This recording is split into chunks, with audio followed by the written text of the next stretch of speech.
Lo ngumboniso wedolophu iMatatiele nalapho abantu abaninzi baphila ngemali yesibonelelo sikarhulumente. Namhlanje imini yokuqala yokuphuma kwemali yenkamnkam yabantu abadala kunye nabo abakhubazekileyo kwisigaba sesine sokumiswa ngxi kweentshukumo zoluntu.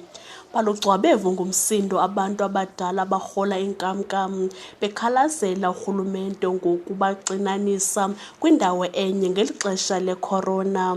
Ukuxinana oku kunxamnye nomthetho ukunqanda ukunwenwa kwale ntsholongwane. Nanku uMavuyani Ndala ofike ngentsimbi yesithathu kusasa evakalisa intlungu yakhe. Ndibuhlungu, sidityaniswe ndawoninye sigcwele uMatatiele sizorhola. Ngabagulayo, ngabazizikhwala, sinqunjaniswe apha. Le coronavirus okuthethwa ngayo asiyibi nayo nasidibene kanje. Sibuhlungu sisonke silapha. Sizodityaniswa apha sicela ukuphinda ezilalini. Abantu bayagula, abanye bayawa. Bawiswa nayindlala, i-BP zinyukile asidli.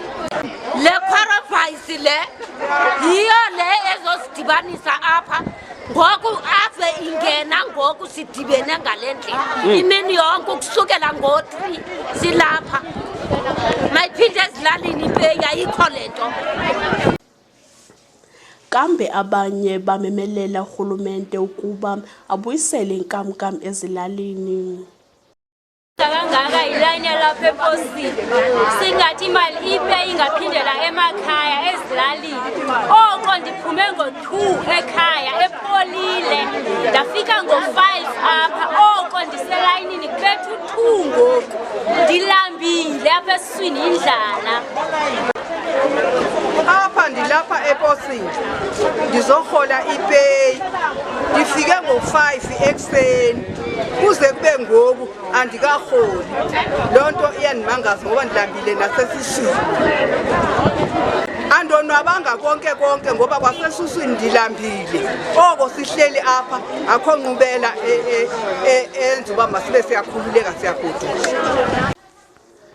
Kuyabonakala ukuba umcimbi womgama phakathi kwabantu kuyeyona nto enzima encomekayo. Uninzi lwabantu lulandela umthetho wokufaka isifonyo emlonyeni.